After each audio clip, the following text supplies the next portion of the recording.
What is going on? We haven't been here in a very long time, and we got a very special video for you guys today.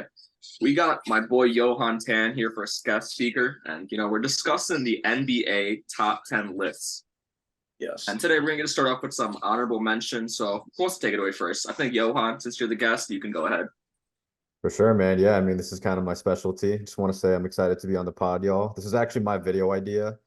I'm more into like the history of basketball. I tend to watch more of like older games than I do current ones, but I still like to keep up with the NBA. So, yeah, I mean, I'll just go ahead and jump right into it. So, for my honorable mentions, I'll start off with my first one.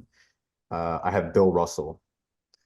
Okay. So, I think Bill Russell and all the other guys who played in the 60s are just kind of hard to rank because it was such a long time ago. There's limited film available. So, really, the only thing we can do is like go off stats and kind of like what the players said back then. I mean, 11 championships, kind of hard to deny. Pretty much everyone who played in that era will tell you that he was like the best leader, the best defensive player. So, yeah, I mean, Bill Russell definitely deserves He's a winner, man. 100%. Yeah, the best winner in American sports. So for my second honorable mention, I have Mr. Hakeem Olajuwon. And this one kind of hurt me because I was really juggling putting him in like my 10 or 9 spot, but I just think the list is so tight. He's definitely, in my opinion, the best big man of the 90s. If you're drafted in the same draft class as Michael Jordan ahead of him and your team isn't complaining, then you know you've done something right. Absolute monster on offense and defense. Really just super underrated, in my opinion, when it comes to like the GOAT big man talk. So Hakeem Olajuwon. And then my last honorable mention, although it pains me to say because I am not the biggest fan of the choices this player made throughout the careers, Kevin Durant. Wow. Yeah, Kevin Durant, man. I think he's a bona fide top 15 player based on his accolades, based on, all the counting stats. He is an amazing player in the regular season, gets even better during the playoffs. Obviously, we know how talented and gifted of a scorer he is, but defensively too, I think he's pretty underrated. So, I'm never going to forgive him for joining the Warriors and what he did to NBA basketball for a few years. But, I mean, the guy is just a bucket. Can't really deny it. It's kind of crazy, Johan. So, those 3 players you named are the exact 3 honorable mentions I have. Wow. Like, in that exact order. I have Bill Russell, Hakeem, and Kevin Durant. Insane, man. And I only have ask, are like those people you named in order, like go 11, 12, 13, or is it just like honorable mentions or like people you want to think of? For me personally, that was my in order. So yeah, I had Russell 11, Agreed. Hakeem 12. Yeah. Okay. I also had Hakeem and Durant as honorable mentions. But my one thing that is different, I have Wilt Chamberlain as a honorable mention opposed to Bill Russell. I just think, kind of like Johan said, 11, I know it was the 60s, the competition wasn't there, but he did get 11 titles. And I know Wilt's stats are much more impressive, but he just wasn't as big as a winner as Bill Russell. And also his impact off the court, even though we're not really talking about that. But yeah, putting Hakeem outside of the top 10, that was painful. He's one of my favorite players to watch of all time, and I really would have liked to see him and Jordan duke it out. But yeah, I think those are like really good honorable mentions. For sure, man. So you guys just want to go ahead and jump into the top 10 now? Go for it, Johan. I think you can take it away. All right, so I guess we'll just go ahead and give our 10 and 9, and then we'll just keep on rotating like that in groups of 2. So, Ed, like you said, I think you had Wilt Chamberlain as your honorable mention instead of Bill Russell. Yeah. Yeah, so for me, I have Wilt Chamberlain at my number 10 spot. It's not something I'm going to argue with. I think those 2 guys are forever etched into the history of the NBA, just what they've done for the game and, how they dominated their era, obviously in different ways. Bill Russell was defensive stalwart, all about winning, did whatever it took for his team to win. If it meant, sacrificing some of his counting stats, where I feel like Wilt was the opposite. This dude was just straight up one-man army, has like an entire fucking laundry list of record books. I'm sure he has like over 150 records still currently standing in the NBA. I feel like every time someone breaks a record, you see Wilt Chamberlain on that list. So, I'm not going to go ahead and recite all the records because you guys probably know what they are, but I just think when you dominate the game to that extent, like 50 points per game, multiple 40+ point per game seasons. Not to mention that defensive stats weren't even being counted back in the 60s and 70s. I think this dude probably averaged 5 or 6 blocks a game at least for a few seasons. I've heard some accounts of people saying that the most blocks he ever got in a game was 26. 26 blocks in a game. Think about that.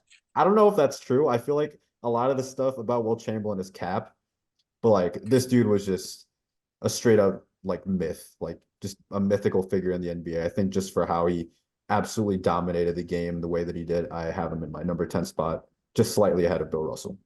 Okay. Oh yeah, and then my number 9, I have Mr.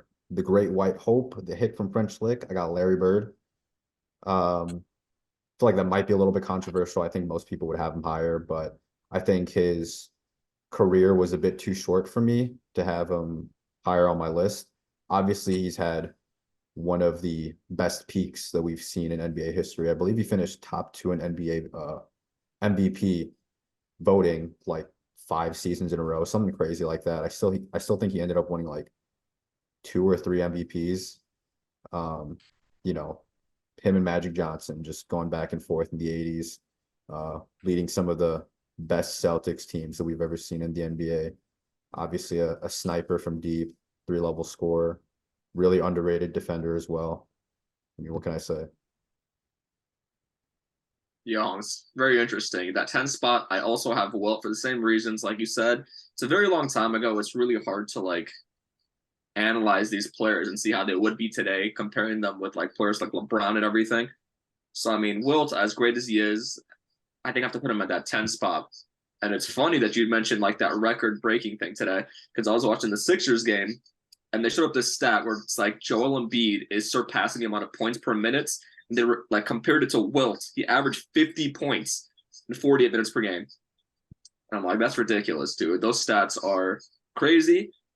I think they're somewhat fabricated to a degree. I don't want to say it's fully like fake or legit, but it's crazy, I believe. I'm at Yeah, my no, 9 spot. I was teetering between these two players, but I think I could put Shaquille O'Neal here, man. Whoa. That seems kind of low, Mo. That Dude, seems I kind of don't know. Nice crazy. take. As good as Shaq is, as dominant as Shaq is, you guys know how I feel about him.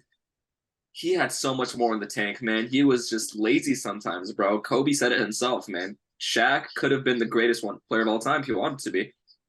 And I don't think he truly applied himself, so I have to like ding him a couple spots. And the biggest weakness is honestly his free throws.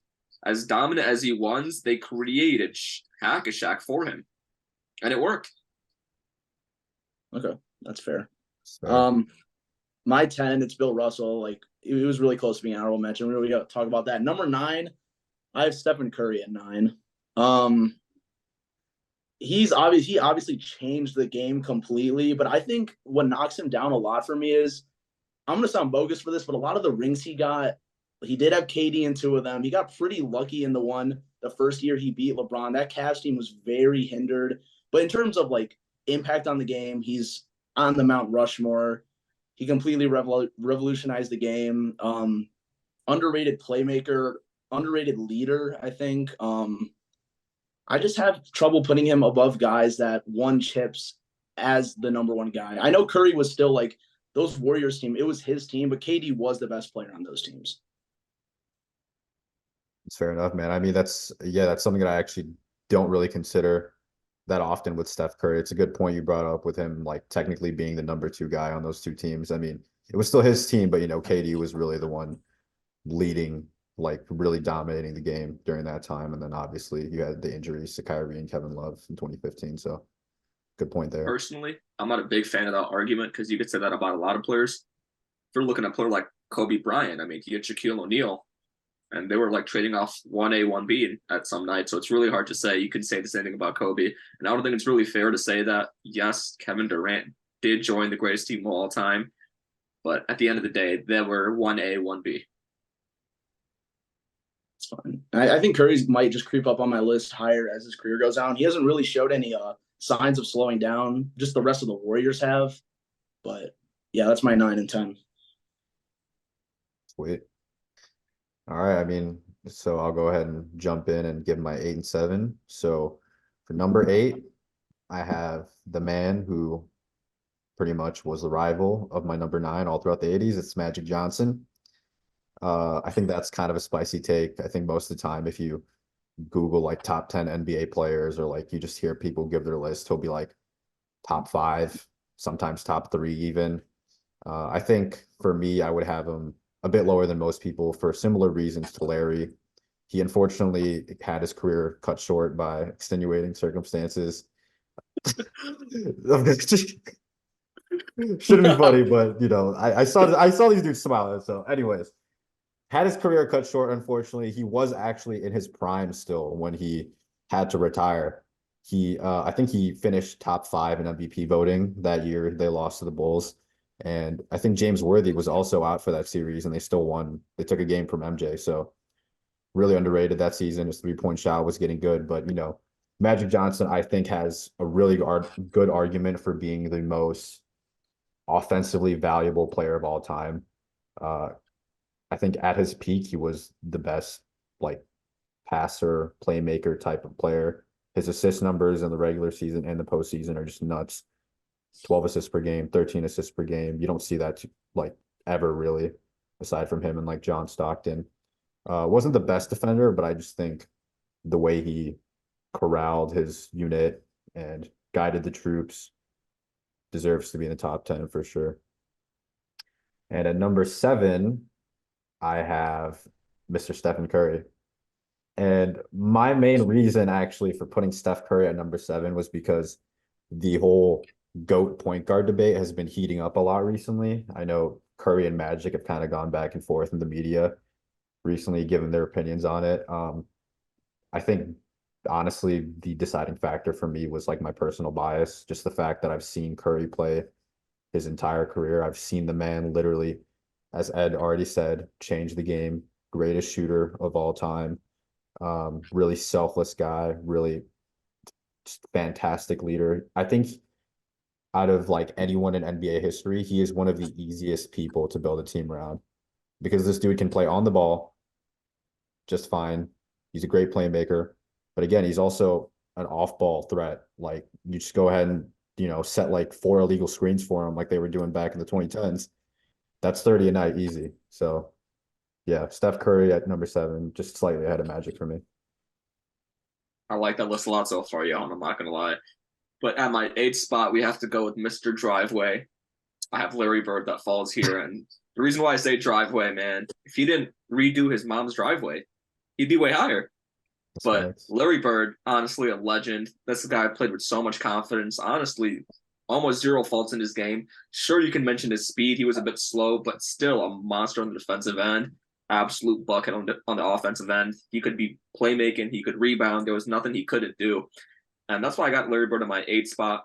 At number 7, as much as it hurts for me to do, I think this is a guy that has to be named right now, is Kobe Bryant. Kobe Bryant, I feel like towards the end of his career, as people like to think it was still great, I think it was somewhat mediocre in terms of GOAT statuses. If we're looking at players like LeBron and all these guys who were so good at the end, late peak at their end late years, Kobe really wasn't that guy. He was great, but compared to these guys, I don't think he was all that amazing. So I have to put Kobe right over here. Okay. Yeah, my next 2 spots. I'm gonna go. I think I have to go with Larry and Magic. It just sounds kind of silly saying it out loud, but like Johan said, there comes to a point, at least for me, I need to see them perform like for myself in front of my own eyes. And I do hate this argument, but like we just got to talk about the competition level back then versus now. There were really only 2 great teams back then, and it was led by Larry and Magic. If we're talking about like stuff offside of the court, they're both probably top 5. They literally shaped and built the NBA. You guys already talked about their skills. Both of them amazing playmakers. Larry, one of the most versatile players of all time, but it just comes to a point where I just value the competition more recently a lot more than I did back then. And I didn't see what went down back then. I'm just more invested in the game now. I think the game has come so far. And I know like old heads hate that argument, but I'm just on that side of the page for that. Yeah, 100%. I can definitely see where you're coming from with the competition argument, just because, like, as much as old heads don't want to admit it, I think literally if you just go back and watch full game tapes from the 60s, 70s, 80s, etc., compare that to the game that we have today, it's just completely different. Like, I think the Yeah. average NBA player is way more skilled, offensive and defensive. The schemes that we have, way more complex. So, I mean, that's just evolution. That's the way it goes. And also, I do believe like if these guys grew up in today's league, like Larry Bird would be like one of the best players in the league right now. Same with like Wilt, Magic, but like that obviously didn't happen. And like you said, dude, imagine plopping like Anthony Davis or Joel Embiid in that era. Like imagine their stat lines. I know it's all hypothetical, but like come, it's real. It's realistic. 100%. Yeah. We're getting close to that top five. All right. So now what are we at? Did I give my I just We're gave at my 6 and 5. 6 and 5. Okay. So for number 6, I have none other than the Big Diesel, Superman, Shaquille O'Neal. I think Mo already had him. What was that, like 9 or something? I mean, At 9. yeah, that makes sense. I think Shaq is one of those players that, um, like Mo said, he really didn't fulfill his potential as well as he could have. And that's crazy to say because he is still, in most people's eyes, a top 10 player of all time. Um, I don't have the stats on hand from his like three-peat run, but if you look at the stats series by series for the 2000, 2001, and 2002 playoffs, it is genuinely mind-blowing. This dude was shooting like 50 to 60% from the free throw line, and he was still putting up like 35 and 10 a night. So imagine he shoots 70 or 80% from the free throw line. That's 40 a night on top of 12 rebounds, 1.5, 2 blocks per game in the playoffs where it matters most. This dude, when he really wanted to, was a guaranteed bucket. Dump it down low. He's either getting fouled or double teamed. And when he's double teamed, he'll kick it out to one of his shooters. That's instant offense. So I think as far as prime, I think Shaq, along with another guy that's coming up on my list, have an argument for just having the highest peak ever. And So- while we're at Shaq, I just got to ask you, does his time in Phoenix and time in Boston kind of lower him for you? Personally, for me, no. I don't look into the end of players' careers that much. I kind of value their peak production more than anything. I think if it's absolutely like atrocious and detrimental, which I guess, yeah, Shaq's was, I think I value what they did at their best more than anything. So yeah, Shaq at number 6. And at number 5, I have his Robin, actually, Mr. Kobe Bryant. I think Kobe is definitely one of the most polarizing players for people to rank. You have guys saying he's top 3, and then you have guys saying he's not even top 10. I think it makes sense because the way Kobe played the game sometimes was a detriment to his team. His philosophy was kind of like my way or the highway. I'm going to get my shots up. We're going to do it this way. And if it's not happening, then it's just not going to happen. But I think, again, when you look at what Kobe was doing in his prime, sadly, he actually, during his absolute prime, was playing with complete garbage. He was playing with Smush Parker at the point, Kwame Brown at the 4. Just really, really terrible Lakers teams right after Shaq left. But this dude averaged 35 a night in 2005, which is one of the slowest paced years in NBA history. If he played today, that's probably 40 a game at least. Not to mention all the all defensive team selections that he has. He was notorious for being one of the best perimeter defenders in the league at the time in his prime. I just think Kobe in his prime is, just an absolute beast. I think he'd be easily top 3 in the NBA today, probably number 1. So, yeah. At my 6th spot, I have to put second greatest point guard of all time, Magic Johnson. And you guys went into him already pretty deep. I feel like you guys already had him on your list. So I have nothing much else to say about Magic Johnson besides he was super dominant on both sides of the floor, the greatest playmaker of all time. Like Johan said, John Stockton is up there, but the way Magic did it, at the efficiency and that short period of time that he played in the NBA, amazing. Just amazing. So I have to put him at that 6th spot. And finally, the moment you guys all been waiting for, at that number 5 spot, I have Stephen Curry, man. That's just, I don't know, Mo. I That don't is know, Mo. spicy, bro. That is spicy. I want to say to the viewers, Mo is our hot take specialist. So I am the Wait hot for take this. specialist. Let's hear But it. the reason why I have Steph so high is, man, he's a 4-time NBA champion. Should be a 2 times Finals MVP. I think that Andre Iguodala one was absolutely stupid. He apparently locked down LeBron when LeBron still had an amazing final run. He just beat 38 a LeBron, game. or This they is the beat worst LeBron. Finals MVP of all time, easily. Easily. Definitely. Yeah. He should easily have 2 Finals MVP at least, and then he's a 2-time MVP. First unanimous MVP of all time. I think there's not much this guy cannot do. People hated on him for his defense, saying this guy is a liability on defense, and I don't think he is. He still shows up on the defensive end. He's not the guy that you could pick out and target. He's great. And Johan mentioned it. I think he is the best off-ball player of all time. This guy just runs around the court and will exhaust you just by running. And that's not even him shooting the ball. Just him running around the court will get you exhausted. So you have Steph at number 5. Do you think he has potential to climb higher on your list as time goes I on? think he does. Wow. I do all think right. he does. I no, there's just no way he passes the 4 people I have. The 4 people that are still on your list. There's no way he passes them, in my opinion. Yeah, Hey, man, like, it's going to be tough for Steph. I won't deny that. With the way Mr. Punch is going, Draymond Green, Klay Thompson's definitely on his last leg. I want to say, it hurts to say that I love Klay Thompson, but man, this guy's a little bit washed as well. I think the Warriors need to start over. And I think they can. They've been a franchise that's been able to support Steph Curry with the great players around him. So I do believe in their ability to do that. As much as I want Steph to stay in Golden State, I think his best chance is to leave. It's just not happening, though. It's just not happening. It's not. Yeah, I think he should leave or they should retool. This core is just it's done. The Warriors are in a very tough spot because no one really wants Klay or Draymond because of those crazy contracts they were given by the Warriors, which I get because they're like staple guys. But like, you need to trade Kuminga and Moody. You got to trade your young guys, in my opinion. It's fair. But anyways, for my 6 and 5, I have Shaq and Kobe. You can really interchange them, in my opinion. Kind of like what you were saying, Mo, about how the tail end of Shaq's career, like it was terrible, it was garbage. But like I think people forget about Orlando Shaq. Right when he came into the league, one of the most dominant players of all time. He beat Michael Jordan in a playoff series. He went head to head with Hakeem in the finals.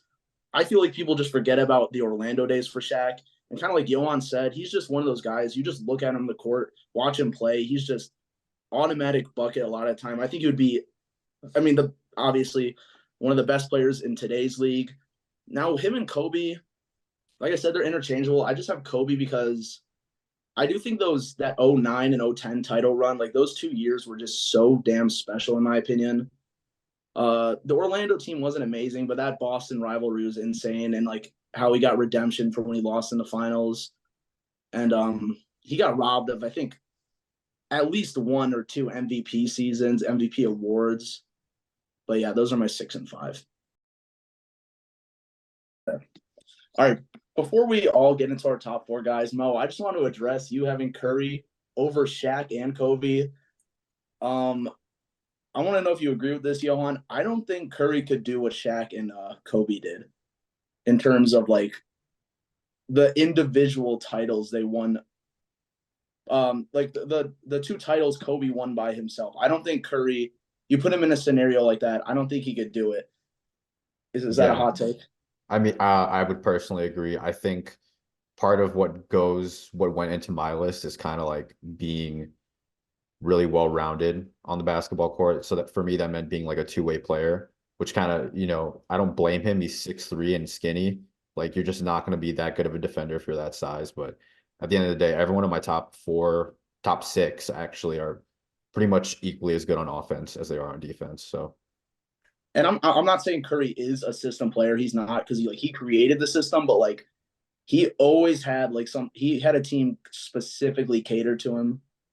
And I don't think you could plop him on those Lakers teams and they just automatically win the title like they did with Kobe or Shaq. What about this last Celtics ring though? Yeah, that's his best ring by far, in my opinion. That's his best ring, in my opinion. I don't know. I would say so too. Yeah, for me, it's not so much about that I doubt him, like his individual ability. It's really just like the defense, like straight. I just when you're picking hairs as you have to when you make these top 10 lists, you just have to be good at everything. So Curry's just not a good defender. He's an average defender, but not good enough to be my top 5. All right. I think we all have the same top 4 then. Yeah, I would hope so, because this guy has not been named yet, and I'm here to start off by giving him his flowers. It's Mr. Tim Duncan. This guy was just honestly one of the most selfless players, leaders that the NBA has ever seen. Kind of a similar situation to Bill Russell, where he really just prioritized winning over everything, even if it meant not putting up as many points per game, not getting his highlights, not being on national television. This dude made the playoffs like I think like damn near every season in his career. 5 titles. He came into the NBA an absolute beast. He was actually first team All NBA as a rookie. The Spurs got a lot better that year that he joined, and then they won the title his second year when David Robinson was healthy. So from start to finish, Tim Duncan was just an absolute monster on both ends of the court. I think he has an argument to being the greatest defender of all time. I think he actually has the most all defensive team selections in NBA history. He's up there if he's not number 1. I mean, yeah, that's pretty much it. Tim Duncan, just a winner through and through. That's all it is. And then number 3, I think, yeah, I mean, you guys already hinted at it. I think we all have the same top 4, but maybe in a different order. Number 3, I have Kareem Abdul-Jabbar. I think when you look at his resume, he is probably the most accomplished NBA player of all time. He has the peak going for him, and his peak in the 70s. No one could fuck with him. 6 MVPs, most of all time. He held the all-time scoring record for 40 years until a man who is yet to be named went ahead and broke it this past season. Again, much like Tim Duncan, really just a winner. He won on all 3 levels. In high school, Power Memorial, I believe, was the school he went to. I think they lost like 1 game his entire high school career, which is like disgusting. College and UCLA won a bunch of titles there too. And then obviously he gets to the NBA and wins 6 rings. So Kareem Abdul-Jabbar. I also didn't even mention Skyhook, most unstoppable move in NBA history. This dude was 40 years old playing on terrible knees, and all he had to do was post up, shoot a hook shot, buckets. So yeah. For me, obviously, like you said, we all have the same top 4. So my 4 is Timmy Duncan. I think he would be a little bit higher on my list if there was one thing. I think the system that he was put into, that Spurs organization, is one of the greatest organizations of all time. They know how to build their damn teams. They have the greatest coach of all time. And they've never honestly had a bad team, like ever. I will say a quick counter argument to that is you can make an argument that Tim Duncan is the system. Because before Tim Duncan, the Spurs were not known to be the juggernaut of an NBA franchise as they are. Obviously, they had David Robinson. Right. They had David Robinson in the 90s, but he didn't win any titles before Tim Duncan. So I agree with you there. It's my one thing on Tim Duncan, but like I said, that's a very small thing. And I think you being at that 4 spot is not something you should be upset at. I think it's a perfect spot for Tim Duncan. And I think number 3 is the same as you. I have Kareem Abdul-Jabbar here. I think he is the 2nd greatest scorer of all time, as much as, LeBron is that person who overtook his spot. I think Kareem will overall be the best scorer of all time. I'll say it. No, I'll say it. I think he's just unstoppable. Yeah, I mean, yeah, I have Duncan and Kareem also. I think Duncan's honestly, like, I don't think it's even a question that he's better than Shaq, Kobe, or like Bird or Magic. He played in a really tough era. He had a bunch of competition at the power forward with Dirk and Kevin Garnett. I get what you're saying, Mo, with the whole system thing, and I kind of gave Curry a little bit of crap for that. That is my one hinder on his career, but, like, I don't think you could just swap him out for, like, Dirk or Garnett, and they would have won just as much. They don't have the versatility and leadership that Duncan had, in my opinion. And we already talked about Kareem, one of the most winningest basketball players of all time, not just NBA players. He did play in the same era, like kind of a weaker era, but I just feel like he won a lot more than Magic or Larry. That's why he deserves the number 3 spot, and just the scoring accolades, the skyhook, the MVPs. But yeah, I think he's deserved of number 3 spot. Cool. So we're all in agreement for 4 and 3, but I have a good feeling that I'm gonna be alone here. Because for our top 2, we know who the top 2 are. The question is, who's number 2? And for me, it is going to be Michael Jeffrey Jordan. Yeah, yeah. I know Mo disagrees with me. I don't know what Ed thinks, but I think I'm alone here. Honestly, for me, they're 1A, 1B. But if I had to choose, I would put Michael Jordan at 2. Simply because, again, kind of a point that I made earlier, I did not see this guy play with my own 2 eyes. Obviously, I've done tons of research on him. I've seen as many games as I could have, but at the end of the day, I think Michael Jordan, well, like I'll start off by giving him his props. I think easily the best scorer of all time to me. His career scoring average, 30.12 points per game, highest in NBA history. Career playoff scoring average, I believe around 33 points per game. Again, highest in NBA history. And then I believe also before he played for the Wizards, his regular season scoring average was like 32, which is insane. To go along with being the greatest scorer in NBA history, this dude was one of the greatest perimeter defenders in NBA history. Much like Kobe, tons of all defensive team selections, just an absolute nightmare to be matched up with if you were a guard in the 80s and 90s. I think to MJ's credit, there has been no other basketball player alive to peak as high as he did. From 91 to 98, you know what happened? 6 rings, 6 finals MVPs. Everyone was calling this dude God. People were shitting their pants when they had to play him. But for me, I would have to put LeBron James at my number 1 spot because, again, personal bias. LeBron is my favorite player of all time. I think they're pretty close. I would actually say LeBron offensively as a whole is a slightly better player because with LeBron, you'll get the scoring if he wants to score, but also you get the playmaking with LeBron. I think the gap between LeBron and MJ's scoring is not as big as LeBron and MJ's playmaking. I think LeBron is a far superior playmaker than Michael Jordan ever was. Defensively, Michael Jordan was better, but LeBron was more versatile. He could guard 1 to 5 technically when he was with the Miami Heat. Obviously, he wasn't guarding guys like, I don't know, like at the time, who would be good? DeMarcus Cousins, Dwight Howard. You're not going to put LeBron on him, but like Tiago Splitter, LeBron could shut him down for a good amount of possessions. Yeah, I mean, I'll let you guys have at it. And I guess we could talk back and forth about this because like this is what the people want to see. Honestly, I feel like there's not much to talk about here. Like you said, they're 1A, 1B. They're always interchangeable for me. There are some days I want to give it to LeBron, but like you said, I think I have Jordan at this 1 spot here, at least for today. At least for today, for sure. The thing that hinders LeBron for me is the fact that he's been on multiple teams with multiple amazing players. Jordan was basically a one-team guy, spent his entire career in Chicago. I mean, you can definitely say that Wizard stint, but that's the garbage end of his career, you know? And if Jordan didn't take those years off, I mean, I wonder how much more he could have done. He was definitely still in his prime. It's definitely not like he was injured or, he was not out of his prime. He wasn't washed. Those were still the prime years of his career.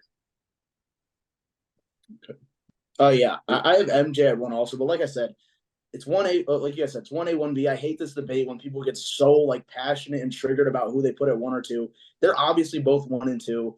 I think Michael Jordan had a higher peak, like Mo said. I feel like LeBron, a lot of times, he really just got whatever he wanted in terms of personnel on his team. And it didn't really, some of the teams didn't really pan out. I will say, though, on LeBron's defense, KD joining the Warriors, I believe, made LeBron have at least like 1 or 2 less titles than he should have. Because that Cavs team was better than that Warriors team when fully healthy. The one with Kevin Love and Kyrie, like that 2016 team when Curry won. That Cavs team was better. They would have beat them. And I think if those teams kind of stayed the same, the Cavs would have won more than the Warriors. But KD joined. It is what it is. That's just history. And also, like Mo said, man, if Jordan didn't fuck off and play baseball, he would have had 7 or 8 easily. And just the whole like God era, he's just Black Jesus. I don't know, man. But like you said, it's 1A, 1B. I think this is the most uninteresting part of top 10 lists, in my opinion.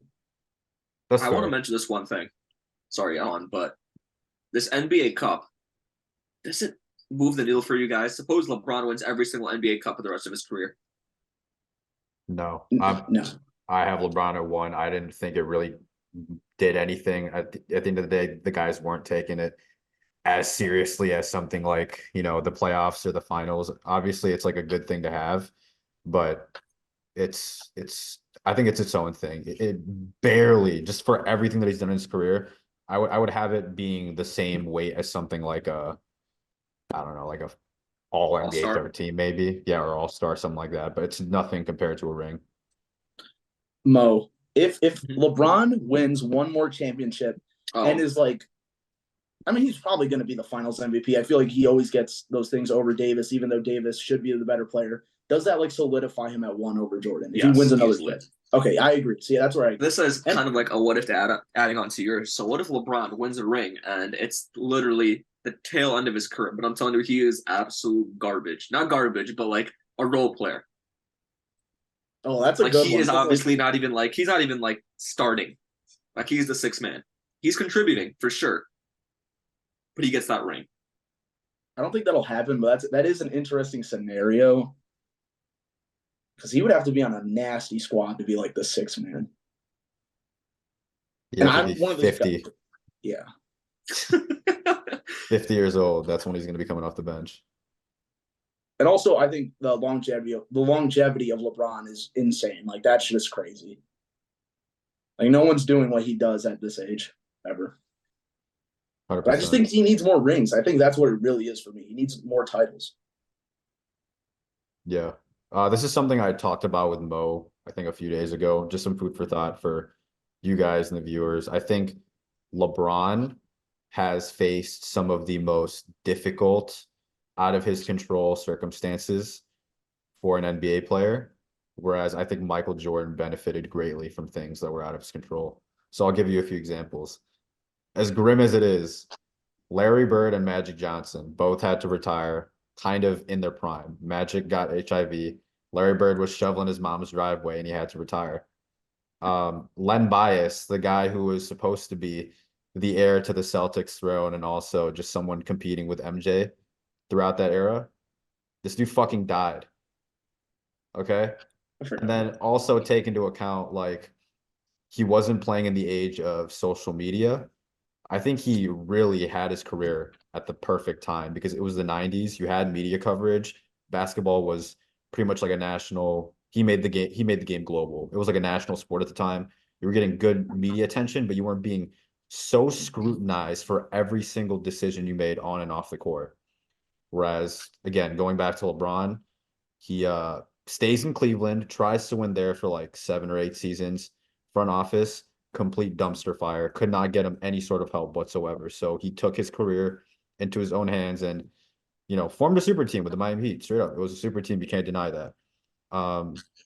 Won 2 titles there. Didn't win the 8th that he wanted to, but when he went back home to redeem himself in Cleveland, he finally got that title for Cleveland. Looks like it was going to be smooth sailing for LeBron. Nope, we're just gonna have the second best player in the NBA join a 73-9 team. Like, if you put Michael Jordan in the exact same situation that LeBron was in, I just don't think that he does much better. You have people saying like, "Oh, put Michael Jordan on the Cavs against the 2017 Warriors and they're winning." Like, they're not fucking winning, dude. I don't care what you say. They're just not. That team was just hands down the better team.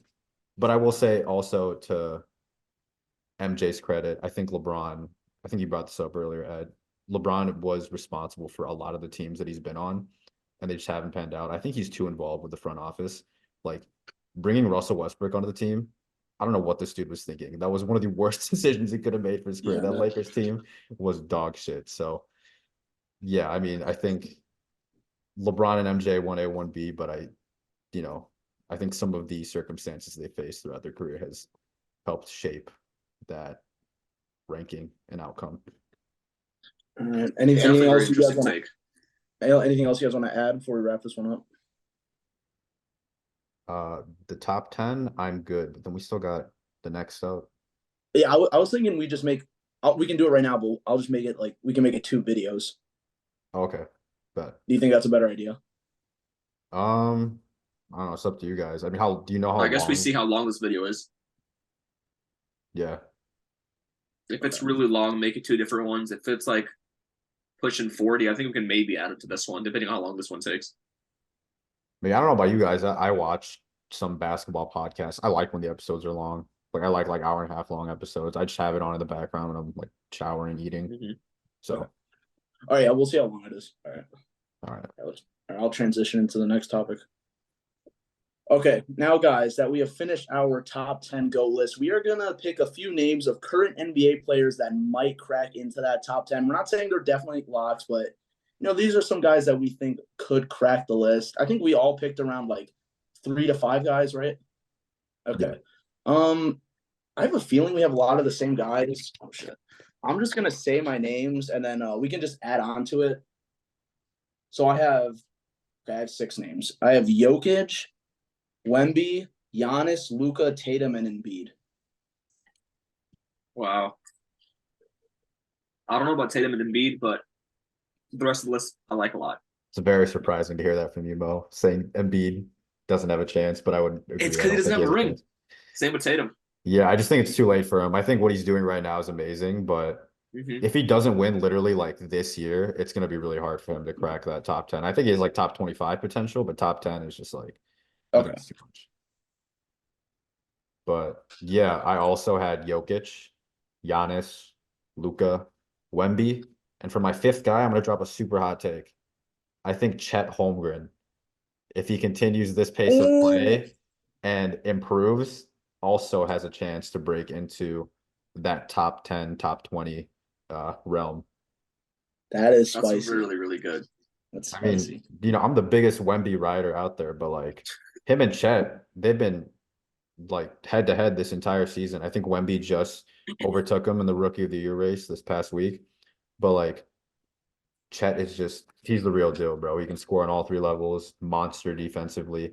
I think the only thing that separates him and Wemby is probably like the mobility, the ball handling, the shot creating ability. But if Chet can, grow into his role as a true 5, stretch 5, rim protector, like, he'll be insane. A couple nights ago, bro, 9 blocks. It's ridiculous, bro. I think he had during your 7 rookie year, today. it's ridiculous, man. Yeah, it's monster.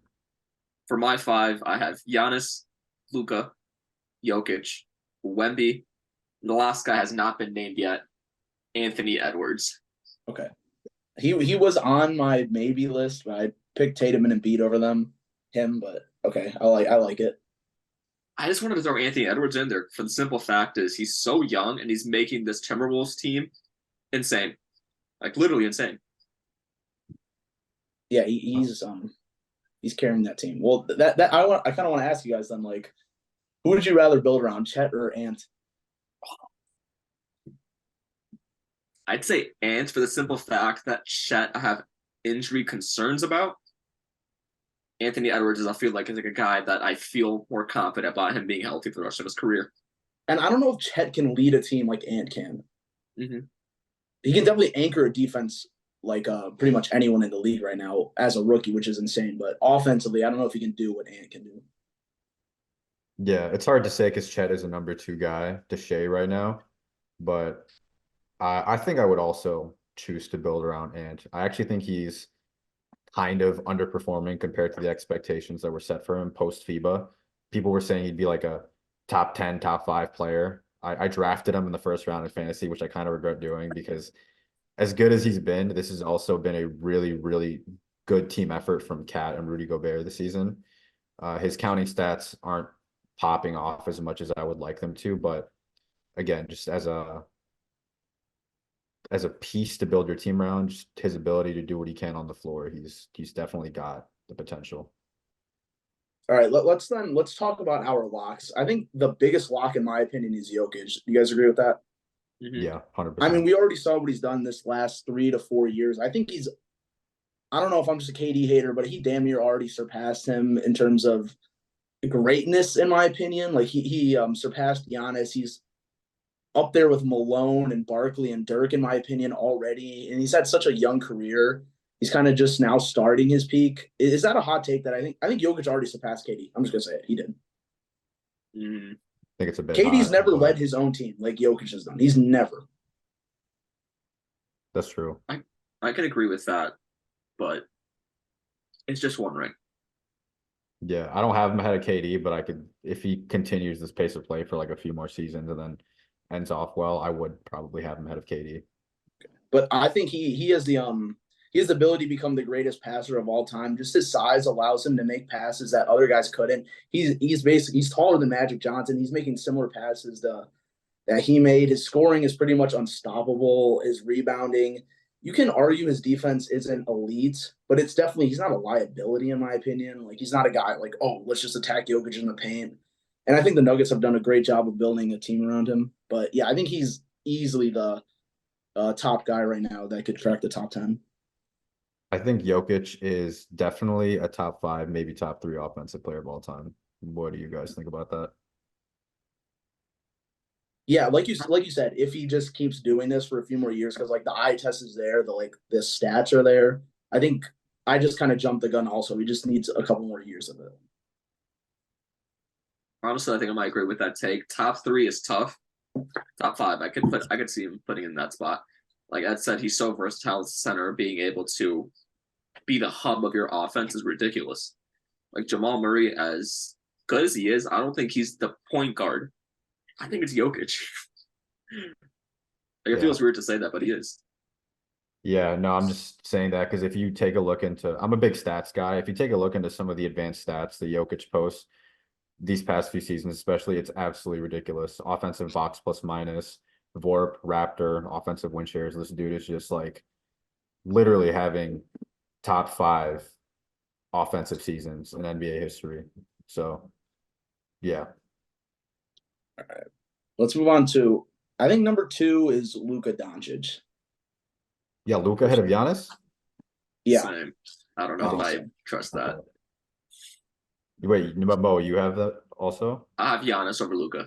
Okay, yeah, I have Giannis over Luka. I just don't think Luka first he just came into the league a lot better than Giannis. Giannis didn't come in right away and was that guy. He had that MIP season, a couple seasons before that. Giannis obviously is miles ahead of him defensively, but I think Luka's miles ahead of him playmaking wise. Scoring is about even, but I truly believe Luka hasn't really gotten the same fair chance in terms of personnel around him that Giannis has. Like, what's the best team that Luka's been on? And even on these crappy teams, they're putting up fights against a loaded Clippers team. They're beating the Suns in the playoffs. I know like his defense leaves a lot to desire, but I truly believe if you put a nice team around him, he's gonna win multiple chips. That's true. My one thing with Luka is the player comparison I always made with Luka was prime James Harden, but also just getting better in the playoffs. And that's not a knock on Luka because prime James Harden was an absolute monster. And the fact that he's as good as prime James Harden, but also gets better in the playoffs, that's just like stuff of legends right there. But the thing that I'm most concerned about with Luka is it's kind of a weird thing. I just think it's his attitude. Like if you watch the Mavericks games, this dude bitches and complains so much, bro. Like I just feel like he kind of is a bit entitled, throws some sissy fits. I don't know if he's the type of guy that can lead a team the way that someone like a Tim Duncan or a Steph Curry or a Kareem can from like a morale standpoint. I just feel like maybe he's a bit hard to play with, like not the best locker room presence at times. But as far as what he does on the court, yeah, just absolute monster. I can definitely attest to that. But the thing about Luka, I'd kind of mentioned this. He just was so good coming out of the gate. It made the Mavericks so hard to build around him. I mean, they went from a lottery team to like a playoff team, so they didn't have any draft capital to like get Luka some help. It just had to all be done through trades and free agency, and that's difficult. Very, very difficult. Mm-hmm. Yeah. Even this Mavs team now with Kyrie, I still don't think is enough to really get them over the hump. I think we need a true like massive free agent signing or retooling via trade somehow. But I think once we see him operate with a truly great team, we'll get to see how good he can truly become. So why do you guys have Giannis over Luca? The championships, the MVPs, defensive player of the years, the accolades, just that's it. Okay. Yeah, for me right now, he's just more proven. Like he's had more time. Defensively too, again, like I said, two-way players for me are always going to rank higher. That's pretty much it. I think Giannis ranks higher right now, but I think when their career's over, I do think Luka's gonna be ranked higher, personally. Yeah, I But can see that. three for me is Giannis. Is Luka 3 for you guys? Yeah. Okay, so let's just move on to 4. I may have Wemby. Yes, Yeah. sir. Okay, we all have Wemby. Okay, we can talk about I mean, Wemby then. I can go to bat for this man first because this is my favorite NBA player of all time. I fucking love this guy, dude. All time. You know what I'm gonna say about Wemby? I've never been more sure about something in my life. I think he's gonna be the GOAT. Straight up. I think he's gonna be the GOAT. Ooh! This dude is 7'4" and can literally do everything. And I mean everything on a basketball court. You talk about guys who like LeBron, you're like, oh, he can do everything. No, he can't. He can't shoot free throws. He can't guard bigs. Wemby can guard bigs. Wemby has the lateral quickness and the length to guard some guards, most guards, I'd say. He can score on all 3 levels. I think his biggest weakness actually is probably his post up. Ironically, you know, he doesn't have the bulk to really get down and bang with bigs. He doesn't have like the most developed jump hook or post fade, but if he can add that to his bag, maybe put on a little bit of size to where he can actually, you know, play the full-time 5 and still be as mobile as he is. I just don't see how this dude, if he stays healthy, doesn't become the GOAT. What do you have to say to that, Mo? I mean, I don't know about GOAT.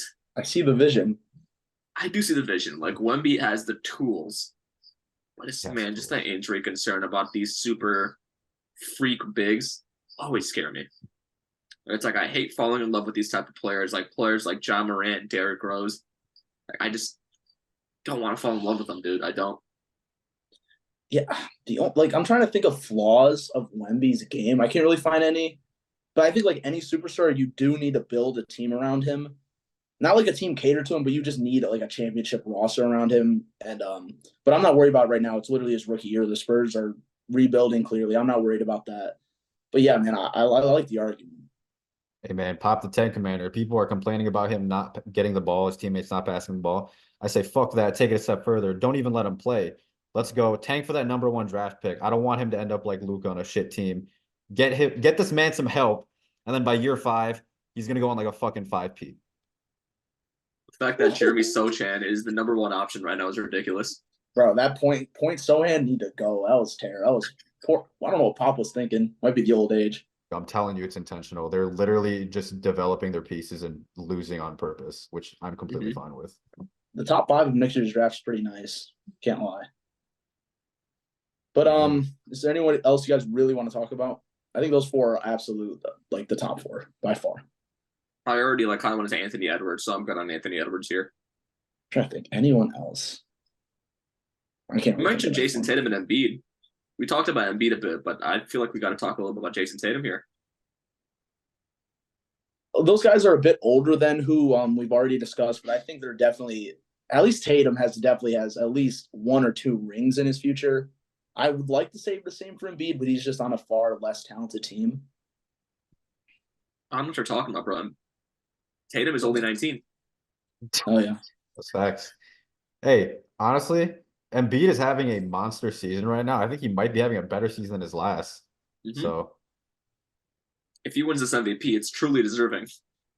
yeah, 100%. I think Last year, people were saying like it was a pity MVP. They just gave it to him. This year, he's showing like that was not pity. He is that guy. yeah. you just got to be that guy in the play. Wait. So like, what is it with Tatum and Embiid? They're like, no. Too old. Okay. Simple fact. Too old. Not that many accolades compared to guys like Jokic and Giannis. That's it. I might argue Tatum at least over Edwards, I could see that. but it's picking straws at that point. Yeah, I'd have Tatum over Ant just because I think Tatum, we already know he's great. And he literally just needs to get a ring. Like he's gotten so close so many times. He just needs to get a ring. Yeah, for sure. All right, well, Thank you guys so much for watching this video. Hope you guys really enjoy it. Thank you, Jay, for joining the channel. Hope you guys liked the addition of him. Super hot topic that we had, but make sure to check out the TikTok and the shorts. I'll catch you guys in the next one. Peace. Deuces.